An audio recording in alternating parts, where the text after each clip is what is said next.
안녕하십니까. DTS 교육방송 제20강을 말씀드리겠습니다. 오늘은 비문학 제재로 지문 독해 요령에는 두 가지가 있다 그랬죠. 하나는 이제 문학 지문, 예술 관계, 비문학 지문, 실용문 관계. 그래서 문학 지문에서는 시, 소설 이런 것이 되겠고, 비문학 제재에서는 이제 논설문, 설명문 같은 것들이 됩니다. 그래서 이제 문학 제재에서는 정서 표현, 그러고서 이제 감상 중심이 되겠는데, 이쪽에서는 이제 정보 전달이라든가 지식 정보, 언어에 있어서도 사전적, 지시적 언어로 되어 있다는 점을 아시기 바라고, 그 다음에 여기서 주로 이제 내용들이 글의 구조에 대한 것, 단락의 기능에 대한 것, 요지나 주제, 제목 등에 대한 문제들이 출제가 됩니다. 우리가 글을 쓰는 목적에 따라서 글의 종류가 4가지가 있다고 했는데, 설명문, 논증문, 묘사문, 서사문 이렇게 있습니다. 그래서 비문학 제재에서 주로 설정된 지문들은 설명문과 논증문 쪽이 되겠습니다.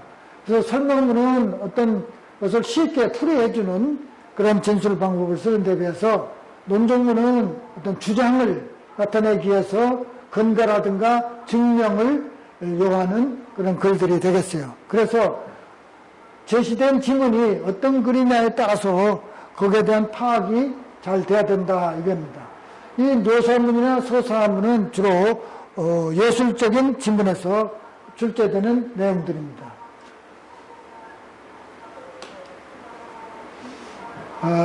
우선 이제 좀 길은 글이긴 합니다만은 이것을 이제 화면 구성상 줄인 건데, 기억, 리을 중 글쓴이 의견이 나타나 있는 문장. 이거는 이제 무슨 문제냐 하면은 어떤 객관적인 사실을 나타낸 것과 그 속에 들어있는 자기 생각이나 주장이나 이런 것들이 이제 나타내는 글과 그런 것들이 섞여 있어요. 그래서 그것을 구분해보자는 그런 문제가 되겠습니다.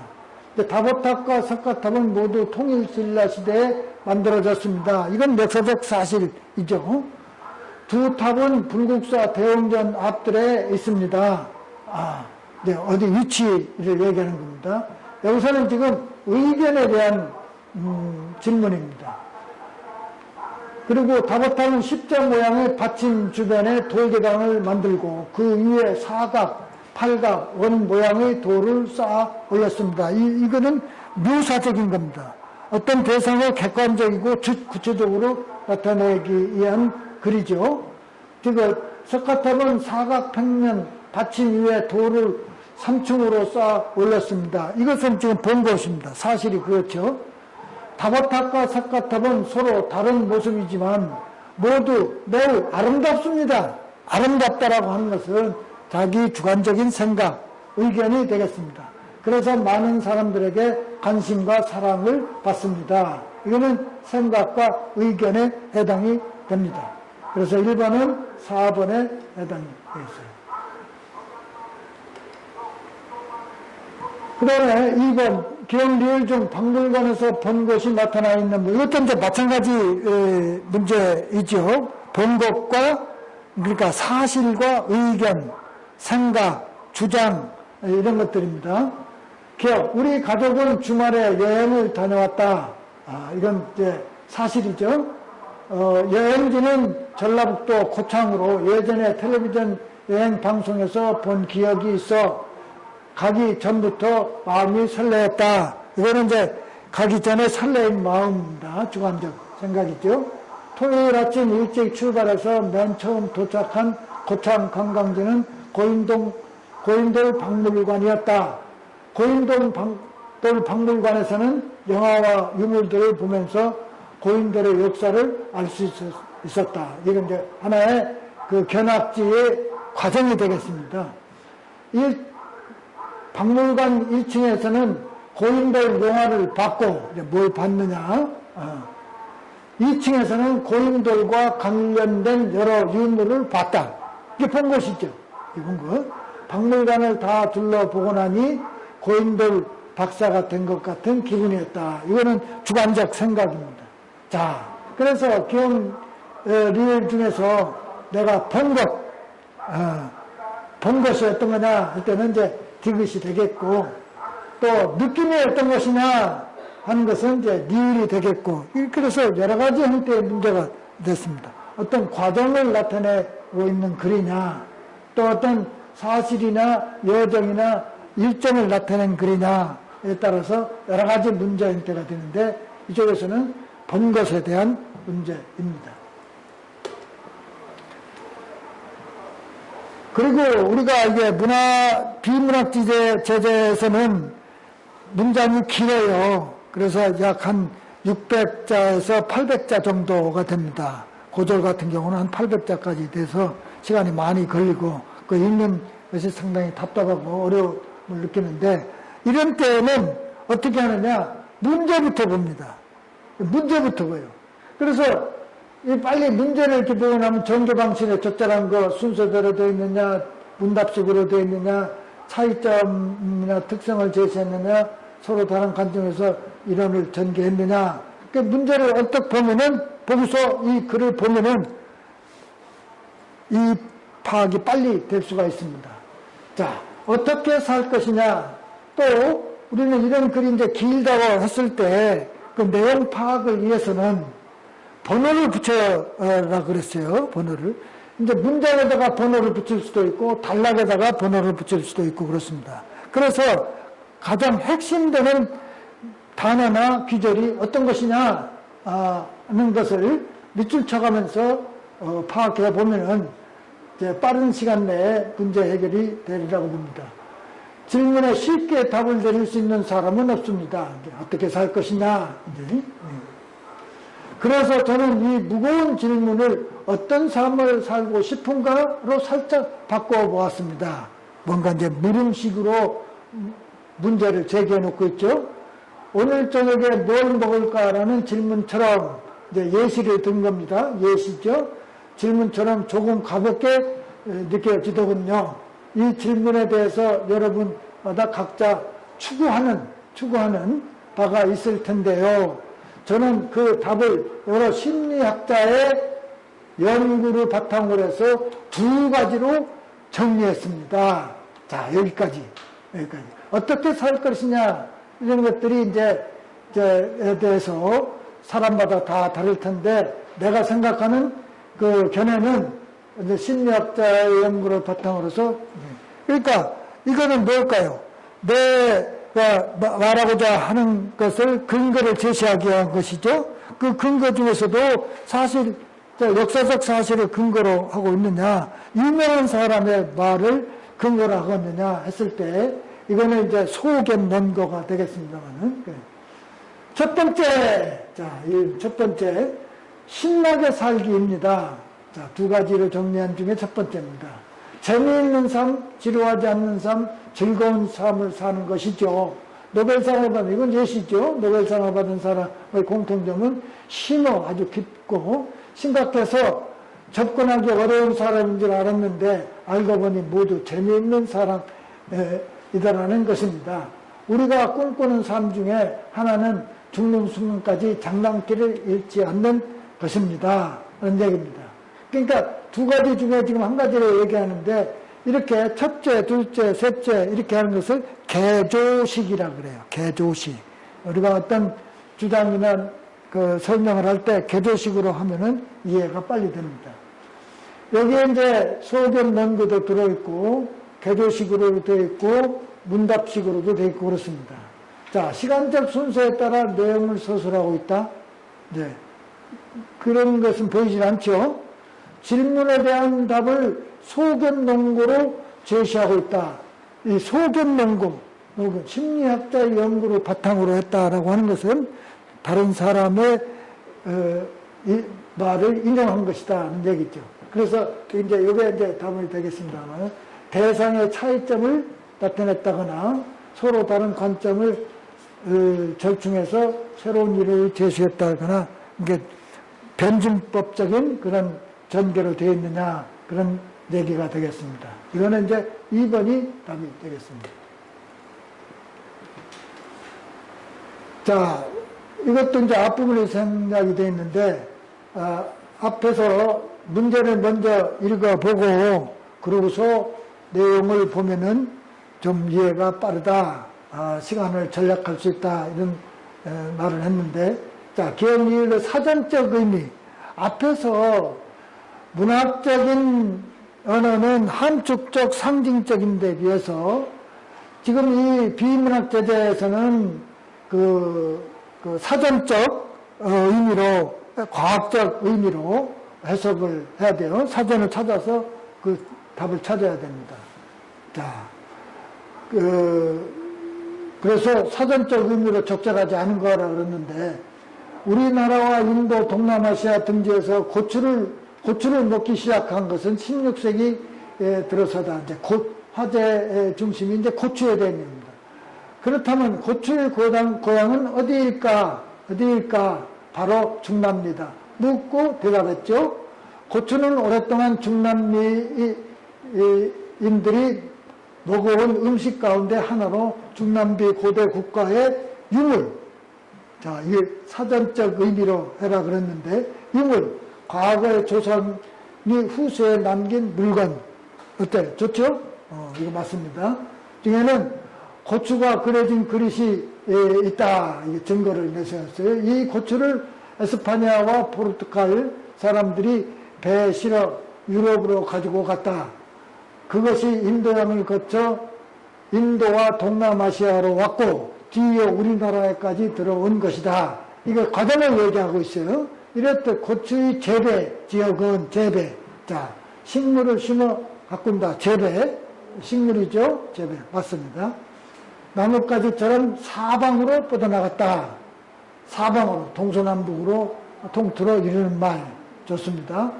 우리나라에 고추가 들어오기 전까지 김치는 소금물에 절이기만 해서 발효시킨 것으로 흰색이었다. 자, 이 발효의 뜻이 이게 이렇게 맞게 되느냐. 보람이나 효과를 나타낸다. 보람이나 효과, 유효하다 이런 뜻인데, 여기서는 발효라고 하는 것은 어떤 미생물이 그 유기화합물을 그 분해시켜서 뭐 술이라든가 또는 된장, 간장 이렇게 만드는 과정을 발효라고 그러죠. 그러니까 지금 이것은 이 발효의 사전적 의미와는 적절하지 않습니다. 발효에 대한 얘기. 그 다음에 이것도 이 글을 읽는 방법으로 가장 적절한 것이라고 그랬는데, 이제 이런 글을 읽을 때 무대 공연을 상상하며 읽는다. 이건 뭐예요? 희곡이죠? 희곡. 이게 희곡인가 하는 걸 아세요? 희곡은 해설, 지문, 대사 이런 구조로 되어 있다고 그랬습니다. 주장과 근거를 파악하면입니다. 어떤 주장을 나타내는 것이냐 할 때는 거기에 대한 뒷받침이 어떤 거로 되어 있느냐. 좋죠? 인물의 생애를 따라가며 읽는다. 이거는 뭐 전기문으로 되어 있느냐 이렇게 생각하는 거예요. 등장인물의 갈등에 유의하며 읽는다. 이거는 뭐예요? 소설. 소설 같은 경우는 이거에다 초점을 두고 있습니다. 그러면은, 자, 이게 이제 희곡이냐, 소설이냐, 전기문이냐, 또는 어떤 설명문이나 논설문이냐. 우리는 누구나 사람답게 살 권리, 즉, 인권을 가지고 있다. 여기서 이제 화제의 중심은 인권이죠. 그런데 종종 다른 사람은 신경 쓰지 않고 자신이 권리만 내세우는 사람을 볼 수 있다.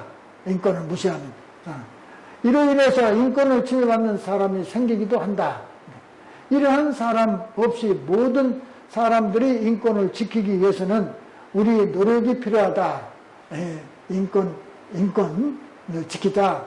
그게 노력이 필요하다. 그렇다면, 자, 여기까지 이제 인권은 모든 사람에게 다, 침해받아서는 안 된다.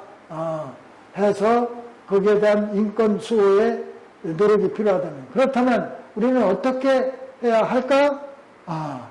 자, 또 물었죠. 묻고 대답. 먼저 우리는 인권은 인간이 갖는 보편적인 권리로 누구에게나 적용되어야 한다는 것을 인식해야 된다. 자, 인권에 대한 설명을 아주 좀 상세하게 해놓고 있습니다. 인권은 국적, 종교, 직업, 성별, 연령에 관계없이 인간이라면 누구나 가지는 권리다. 인권의 정의를 얘기하고 있죠. 그러므로 어떤 조건으로도 인권을 침해할 수는 없다. 하지만 아직도 열악한 환경에서 인권을 침해받으며 고통을 겪는 사람들이 있다. 이런 약자들까지도 인권을 누려야 할 사람들이다. 그렇기 때문에 우리는 이들이 인권에 관심을 가져야 한다. 그래서 결국은 이게 뭐예요? 모든 사람에게 갖는 것이 인권인데, 인권 수업을 위해서 우리가 어떻게 해야 되느냐 하는 것에 대한 얘기를 하려고 그러는 거예요. 그러니까 어떤 주장을 펴고 싶은 것이죠. 이때는 이런 그 주장에 대한 뒷받침이 되는 근거를 잘 찾아서 제시를 해야 그 설득력이 있다고 보겠습니다. 그 다음에 미세 플라스틱이 사람의, 이것도 이제 문제를 먼저 보면서 이렇게 이제 질문을 보면은 좀 빠르다고 그랬는데, 미세 플라스틱이 사람들의 눈길을 끌기 시작한 것은 오래되지 않았다. 불과 10몇 년 전까지만 해도 사람들은 버려진 그물에 걸리거나 떠다니는 비닐봉지를 먹이로 잘못 알고 삼켰다가 죽은 해양식물이 불황에만 주로 관심이 있었다. 그러다가 2004년 세계적인 권위를 지닌 과학 잡지 사이언스의 영국 폴리머스 대학의 리처드 톰슨 교수가 바닷속 미세 플라스틱이 1960년대 이후 계속 증가해 왔다는 내용의 논문을 발표했다. 그 후로 미세 플라스틱이 해양 생태계에 끼치는 영향을 규명하려는 후속 연구들이 이어졌다. 자, 이것도 뒷받침을 위한 그 소견 논거 이런 것들이 들어가 있기도 하죠.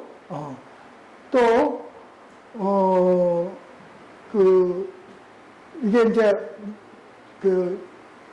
미세 플라스틱이 그 자연에 끼친 어떤 영향 같은 것들을 여기다가 제시해 놓기도 했습니다.